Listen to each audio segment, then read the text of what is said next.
Oke, saudara-saudara semuanya, selamat pagi. Kita langsung mulai aja sesi kita pada hari ini, di mana pada minggu yang lalu kita sudah melihat secara umum tentang gambaran materi yang akan kita lalui. Kemudian juga sudah saya sampaikan secara umum juga terkait dengan hal-hal apa saja yang akan dicakup di mata kuliah digital forensik.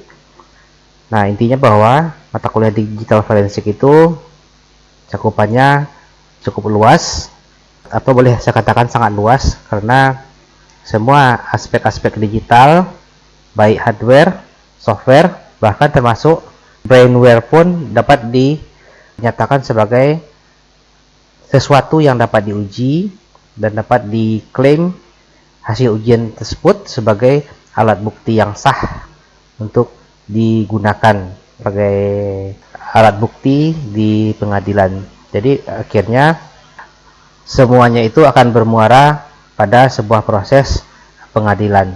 Tentu saja proses tersebut harus standar, proses tersebut harus dapat diuji secara saintifik. Artinya kalau ada pihak lain yang juga melakukan uji terhadap evidence atau barang bukti yang diperoleh, tentu saja harus menggunakan alat uji yang sama, apple to apple.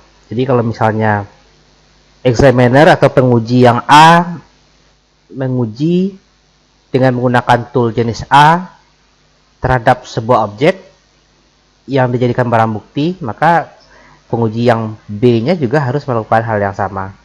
Baik, saya langsung share slide saya sebentar. Nah, jadi saudara-saudara, di bagian ini kita mau melihat secara umum, dimulai dari peristilahan yang disebut sebagai traditional forensik. Artinya ada semacam sejarah atau semacam riwayat berkembangnya teknologi digital forensik. Kalau kita lihat di sini organisasinya, tentu ada nanti pengenalannya, kemudian pembahasan sedikit tentang traditional forensik, kemudian ada simple network forensik, nanti ada fokus tentang live forensik, kemudian ada di dalamnya sesi atau slide-nya nanti akan saya serahkan, ada bagian atau bentuk demonya. Nah, oke, jadi itu gambar umumnya. Nah, ini ada sasaran dan peringatan. Sasaran dulu saya lihat di sini, bahwa apa yang ingin kita bahas di dalam materi ini tentu ada sasarannya. Sasaran yang pertama itu adalah mahasiswa akan mendapatkan pemahaman. Jadi harus paham tentang informasi apa yang diberikan oleh analisis forensik. Karena dari sebuah hasil analisis forensik tersebut tentu ada hasilnya. Hasil analisis tersebut adalah berupa informasi yang mana telah diuji secara saintifik sehingga dapat dijadikan sebagai barang bukti yang sah untuk digunakan di pengadilan. Jadi di sini dapat dinyatakan bahwa dari hasil analisis forensik tersebut langsung serta ada batasan-batasannya. Kemudian berikutnya sasarannya adalah untuk melihat bagaimana forensik itu langsung cocok dengan, saya katakan sebagai big picture atau framework teknik analisis lainnya. Jadi kalau misalnya ada alat uji yang lainnya digunakan, biasanya akan memiliki hasil yang sama setelah analisis itu dilakukan. Dan tentu saja walaupun tool berbeda, tentu saja pola kerja, kemudian bagaimana tool tersebut atau software tersebut untuk mendapatkan hasil, caranya adalah sama. Nah, sebenarnya sekarang sangat banyak sekali software-software atau tool-tool yang dapat kita gunakan sebagai alat uji. Ada namanya FTK Imager, ada lagi namanya autopsi. Jadi software-software tersebut memiliki pola kerja yang sama dan sudah dapat diakui. Nah, dalam beberapa aspek ada juga para ahli melakukan sebuah kajian secara boleh dikatakan secara saintifik tanpa menggunakan software. Artinya mereka menggunakan analisis matematik, didapatkannya data, diolahnya secara matematik dan diuji, dan hasilnya juga sama karena logika yang ada di formulasi matematis tersebut sudah ditanamkan atau diterapkan pada software yang dibuat tadi. Jadi sama juga seperti ini ya, seperti adanya antivirus. Kalau antivirus itu kan memang sudah merupakan paketan-paketan yang dikoleksi sedemikian rupa sehingga pola kerjanya akan sama dengan bila seseorang melakukan deteksi ada kerusakan pada sistemnya akibat virus, misalnya adanya sesuatu yang berubah dari sistemnya secara manual. Jadi ada beberapa momen ahli IT itu kalau mendeteksi virus, kalau dia misalnya mengalami gangguan dari sistemnya, dia tidak menggunakan tool, dia cenderung lebih lakukan recovery sendiri dengan pengetahuannya, karena dia tahu persis tentang perilaku mesinnya ini. Jadi kalau ada gangguan virus, dia tahu virus itu cara kerjanya bagaimana, yang diserangnya di komputernya di bagian apa. Maka apabila terjadi perubahan pada default yang normalnya, maka akan dikembalikan ke nilai default semula supaya virus tersebut dapat diatasi. Ya, seperti itu. Jadi cara kerja yang seperti itulah yang diformulasikan masuk ke dalam sebuah tool, ditanamkan dalam aplikasi antivirus. Jadi boleh katakan tool tersebut merupakan alat bantu yang memudahkan para pengguna. Jadi nggak peduli siapapun penggunanya akan bisa menggunakan. Jadi berbeda dengan para pelaku langsung. Jadi kalau para pelaku langsung secara saintifik melakukan itu, dia langsung ngoding di sistemnya atau langsung memeriksa. Kalau kayak di Windows, dia langsung cek registrinya, kalau ada gangguan di situ dia langsung bekerja di situ. Nah, contoh misalnya kemarin ada kejadian printer saya mengalami masalah, kemudian saya cukup peduli sama apa pesan yang tampil di layar. Biasanya saya begitu. Jadi saya tidak serta-merta mengatakan bahwa driver saya rusak gitu. Sementara siapapun yang melihat mengatakan bahwa driver saya sudah rusak. Tapi saya tidak langsung mempercayai hal itu. Nah, kemudian pada waktu saya menguji beberapa kemungkinan, muncul pesan kesalahan dari software driver tersebut.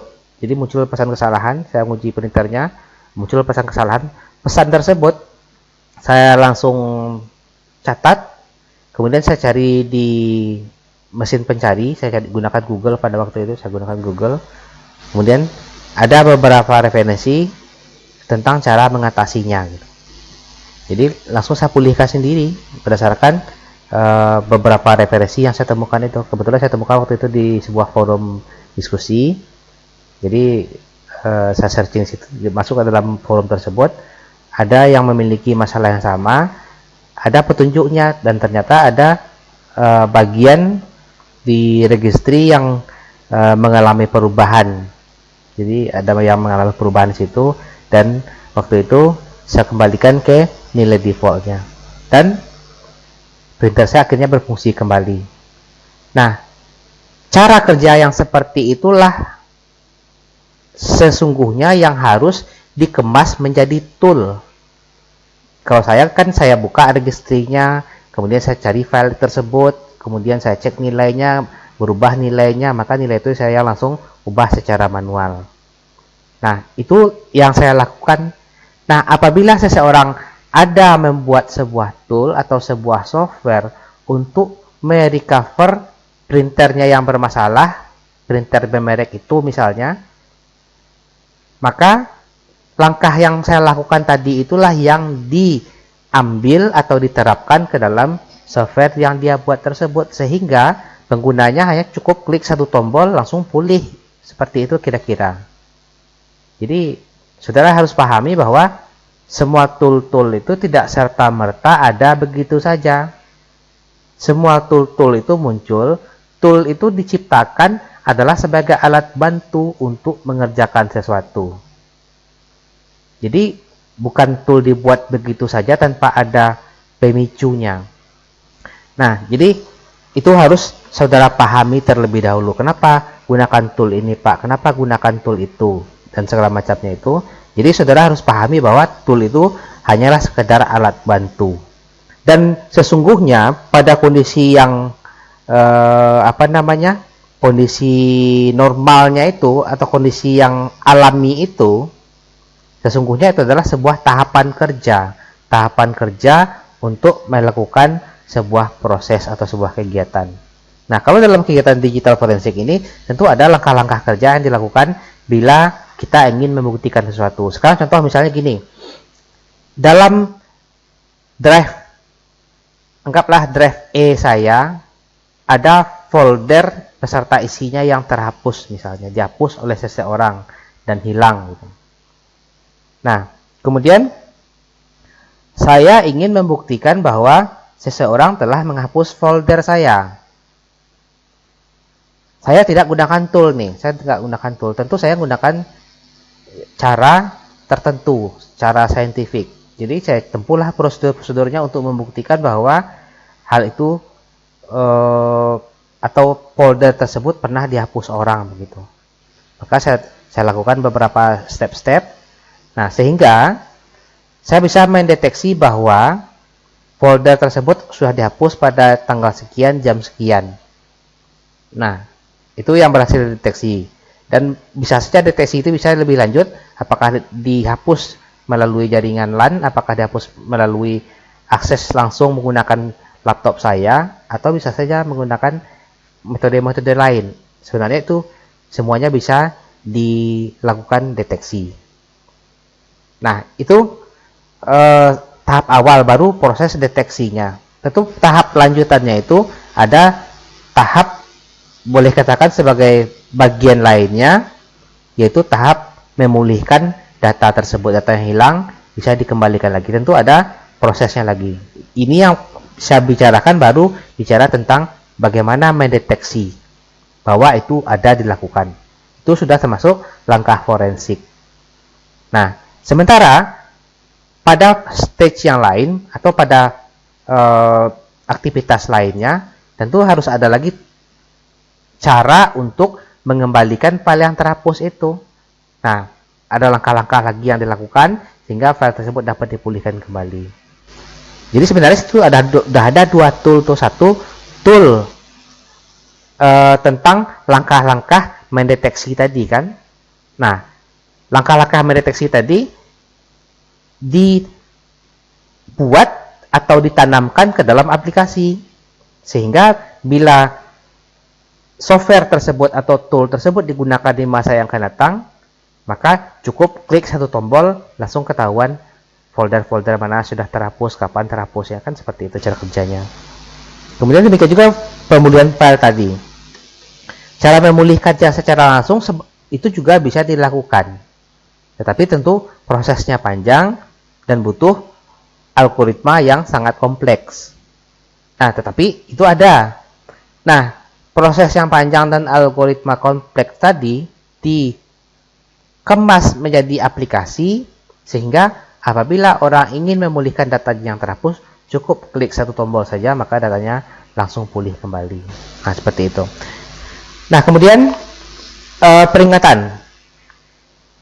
Ini juga harus Anda pahami bahwa segala tindak tanduk di dunia digital itu punya aturan. Jadi saudara nanti misalnya di dalam beraktivitas, baik intinya begini, kalau Anda sudah berhubungan dengan community, maka itu ada aturan yang mengaturnya. Jadi seperti misalnya Anda mengakses sebuah situs, Anda menggunakan aplikasi tertentu. Nah, tentu ada aturan-aturan yang berlaku di situ. Ada aturan mainnya. Nah, bila aturan ini punya kekuatan hukum dan bila ada yang dirugikan di situ atau boleh katakan ada yang dilanggar, maka tentu kita berhadapan dengan sanksi hukum. Maka untuk itu saudara-saudara, agar nanti tolong dibuka tentang undang-undang yang berkaitan dengan ITE. Karena itu yang berlaku di negara kita, itu harus tahu sehingga kita tahu batasan kita beraktivitas. Jadi misalnya Anda cuma coba meretas sesuatu misalnya untuk mungkin berawal dari iseng saja. Anda coba melakukan aktivitas yang ilegal, jadi supaya Anda tahu mana yang ilegal, mana yang legal gitu. Jadi supaya Anda nggak masuk kepada aktivitas yang ilegal. Kalau aktivitas tersebut ilegal, tentu ada tertera nantinya di dalam undang-undang tersebut. Jadi supaya Anda bisa membatasi diri. Nah, dulu pada akhir tahun 90-an, ya banyak kejadian itu, misalnya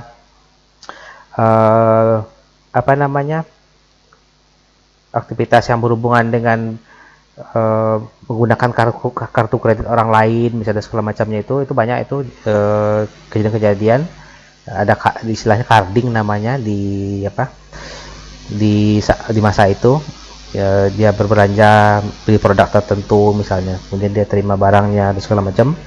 Nah, bisa saja pemilik dari kartu kredit tadi nggak tahu, mungkin karena jumlah debitnya besar atau jumlah nominal yang dia miliki besar, dia nggak merasakan hal itu. Jadi tahu-taunya sudah membengkak saja tagihannya gitu. Nah, tentu kondisi itu melanggar dan langsung berhadapan dengan hukum, tentu harus ada korban yang melapor. Begitu ada korban melapor, tentu harus ada proses penyelidikan. Jadi pada masa itu ya boleh katakan nyaris nggak ada terdengar ada laporan-laporan seperti itu. Padahal itu ada terjadi gitu. Nah, untuk itu perlu kita juga pahami bahwa semua aktivitas-aktivitas dalam dunia digital itu jejaknya ada. Jadi misalnya Anda komen di status salah seorang teman, komen negatif. Anggaplah sekarang misalnya Anda menggunakan akun yang anonim misalnya, nggak ada buat nama asli, Anda samaran segala macam misalnya. Sebenarnya itu semuanya itu bisa dideteksi. Pernah ada aktivitas ini yang dilakukannya, kemudian jam sekian dihapusnya melalui perangkat ini segala macam, itu sebenarnya bisa dideteksi. Nah, kenapa orang-orang yang seperti sekarang kita sering ada para hater segala macam itu yang sering membuat komen-komen negatif segala macam misalnya, kenapa itu nggak ada langsung berhadapan dengan masalah hukum? Ya karena nggak ada yang melapor. Jadi mungkin yang melaporkan juga punya pertimbangan bahwa kalau dilaporkan ya boleh katakan lebih besar biaya untuk mengurus perkaranya ketimbang apa untungnya gitu. Jadi sehingga nggak ada laporan. Jadi sebenarnya kalau misalnya korban itu melapor, ya semuanya bisa dibuktikan. Jadi makanya ya saya sarankan hati-hati dalam berkomentar, membuat status dan segala macamnya yang menyinggung masalah misalnya seperti SARA seperti itu. Jadi mana tahu nanti pas lagi apesnya misalnya ada salah satu komentar Anda atau status Anda yang berkaitan dengan itu dan ada pihak yang melaporkan, ya artinya sanksinya lumayan juga gitu.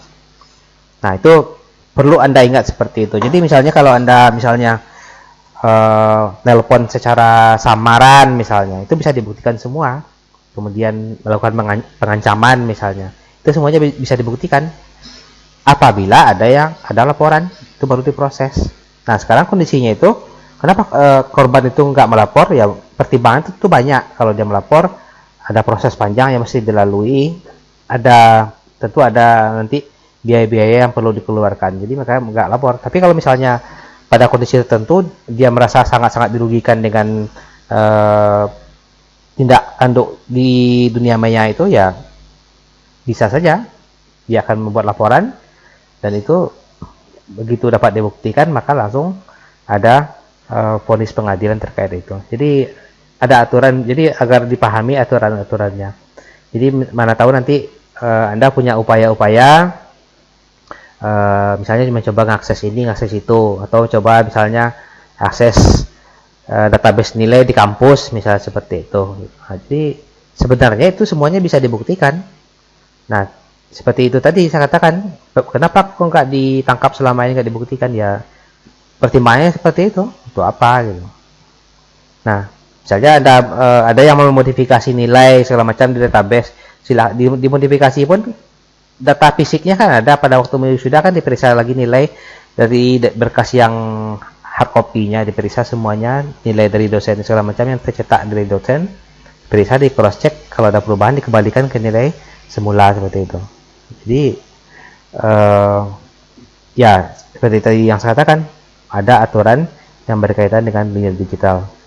Nah, kemudian berikutnya, setelah menyelesaikan perkuliahan ini, tentu saja Anda tidak serta-merta menjadi seorang ahli forensik, tetapi Anda sudah memiliki bekal yang cukup untuk memahami bagaimana proses untuk forensik itu bekerja, dan juga sudah mencobakan atau mengetahui tool-tool yang dapat digunakan dalam proses analisis itu.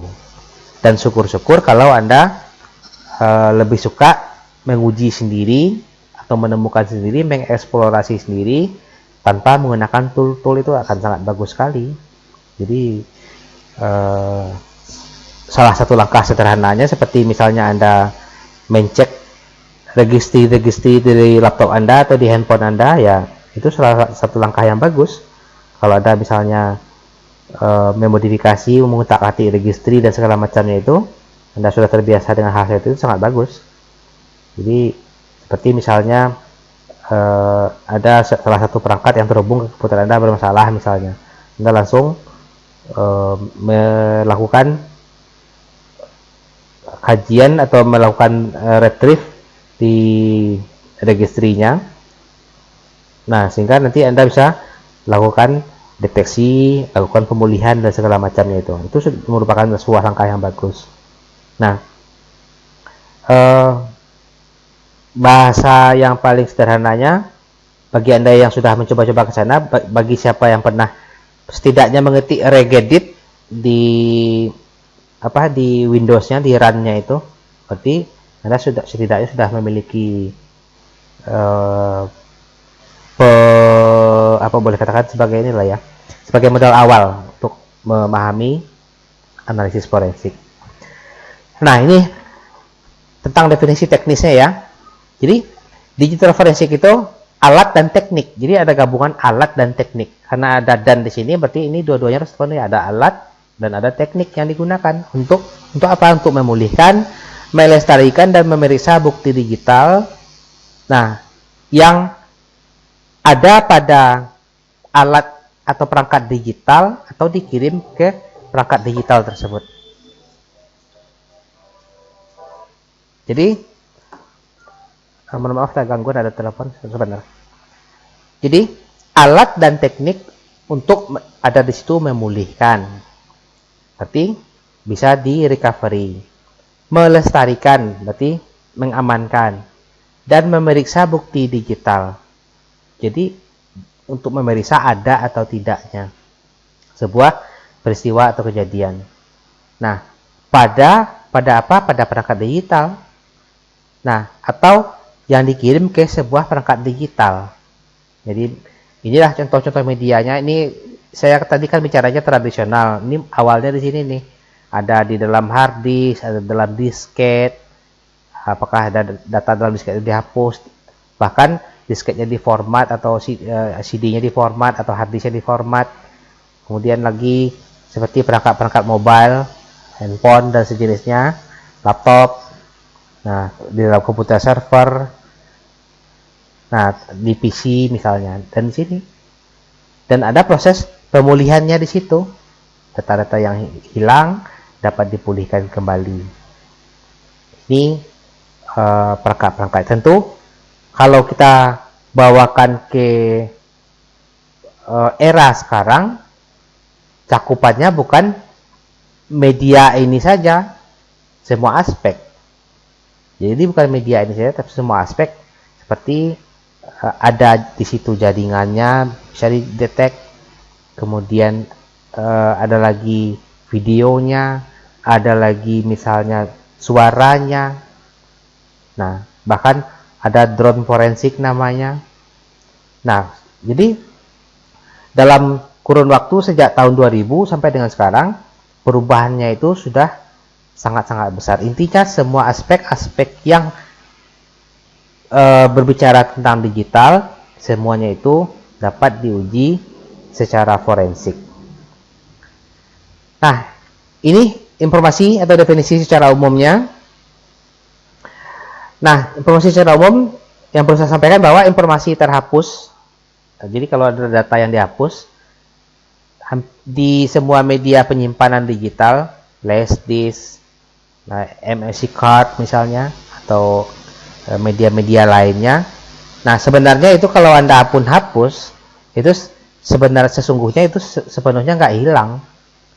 Dan itu dapat dideteksi kembali keberadaannya meskipun sudah Anda format media tersebut. Misalnya PlayStation sudah diformat, kemudian apalagi namanya, CD-nya sudah diformat. Bahkan dalam kondisi tertentu, itu file-file yang ada di dalamnya masih dapat dipulihkan kembali. Nah, paling tidak, setidak-tidaknya jejaknya ada gitu. Anggaplah sekarang filenya betul-betul sudah rusak dan tidak dapat dipulihkan, tapi setidaknya jejaknya tersisa. Nah, jadi ya seperti misalnya kalau Anda punya media-media seperti handphone yang di dalamnya ada media-media ada data-data pribadi Anda pernah tersimpan di dalamnya, maka ya sebenarnya kalau Anda jual misalnya itu sangat berisiko. Kalau ada yang menyimpan data-data penting, ada menyimpan password di situ, ada PIN disimpan di situ, sebenarnya berbahaya.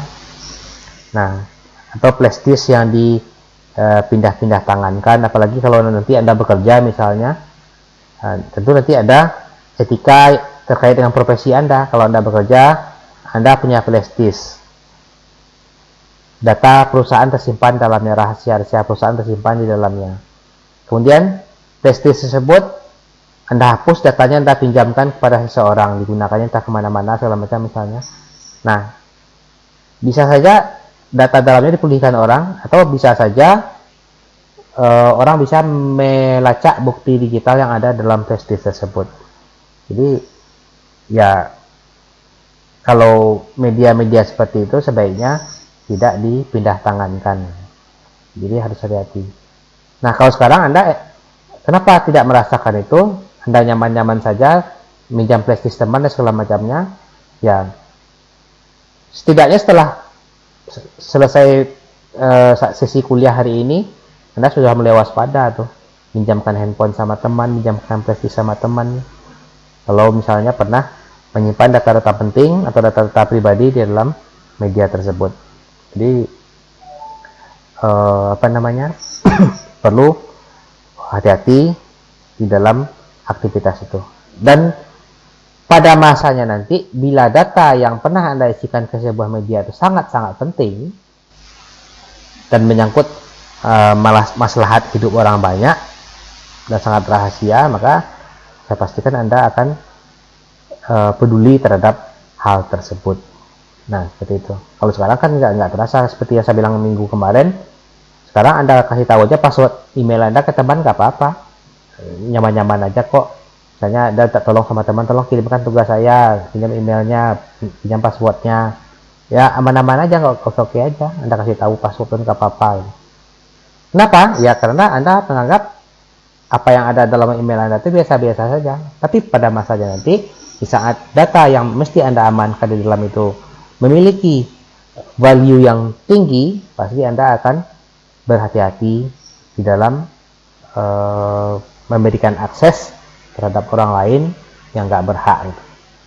Nah, jadi di sini digital forensik itu adalah perangkat alat dan teknik. Jadi tetap harus ada alat dan teknik. Tentu ada media, ada tekniknya yang digunakan untuk memulihkan informasi ini dengan cara yang valid secara forensik. Artinya secara valid itu dapat diuji secara saintifik. Siapapun yang menguji akan memiliki hasil yang sama. Jadi misalnya Anda gunakan sebuah tool misalnya. Nah, si B gunakan tool. Nah, media yang diuji sama-sama flash disk itu misalnya. Harusnya hasilnya sama. Jadi sehingga dapat diterima di mata hukum. Jadi kembali ke tadi masalah tool tadi. Jadi kita harus berpikir sederhana, tool itu kan alat bantu. Ya sama seperti ini, alat bantu itu kan memudahkan. Contoh misalnya Anda ingin memotong kayu misalnya, kalau memotong kayu. Nah, memotong kayu tentu tool yang terbaik untuk saat ini kalau memotong kan gergaji bermesin gitu ya, gergaji bermesin. Nah, kalau Anda nggak punya gergaji bermesin, apakah Anda masih bisa potong kayu? Bisa, karena ada cara lain yang bisa Anda lakukan. Misalnya Anda gunakan golok untuk motong, Anda gunakan kapak misalnya. Atau Anda gunakan gergaji biasa, manual. Hasilnya kan juga sama, kayu terpotong. Hanya saja kualitasnya tentu hasilnya berbeda. Gitu. Tapi intinya kayunya terpotong. Nah, seperti itu. Jadi tool itu dikemas sedemikian rupa supaya dapat digunakan oleh para analis atau dapat digunakan oleh orang secara mudah. Nah, tinggal klik sebuah tombol maka langsung dapat hasilnya. Artinya sudah dikapsulkan lah ya, dikapsulkan menjadi mudah untuk digunakan. Jadi kalau saya ambil ilustrasi lain sama seperti ini, sama seperti perangkat pada sepeda motor lah gitu ya. Perangkat pada sepeda motor kan banyak tool tuh. Ada banyak fungsi yang Anda jalani, ada rem kaki, rem tangan, ada kopling misalnya, ada panel misalnya untuk starter, ada untuk klakson, dan banyak-banyak lagi yang lainnya gitu. Dan semuanya itu dipaketkan sedemikian rupa supaya mudah digunakan. Nah, apakah sepeda motor itu dapat direm dengan cara lain? Bisa. Seperti Anda misalnya dapat angke pepet, bisa aja Anda tahan rodanya dengan telapak sepatu misalnya, kan bisa aja kan. Intinya kan sepeda motornya berhenti. Nah, dan bisa aja kan, kenapa kok dipaketkan seperti itu supaya mudah digunakan? Coba aja kalau misalnya remnya harus ditarik pakai tangan kiri misalnya, ditempatkan di belakang jok misalnya, harus ditarik pakai tangan kiri, kan nggak mungkin. Bisa kesulitan pada saat harus mendadak melakukan pengereman. Jadi sekarang dibuat sedemikian rupa supaya mudah digunakan. Artinya satu di kaki ya tinggal injak aja, nggak perlu kaki pindah tempat, cukup diinjak aja selesai. Dan tangan juga gitu, rem tangan, jadi tinggal tarik saja, posisi tangan sudah ada di situ. Gimana kalau misalnya posisi rem tuh ada di bawah tempat duduk misalnya, harus ditarik misalnya gitu, cukup sulit karena harus membungkuk, harus melihat posisi rem yang saat mau narik misalnya, kan sulit.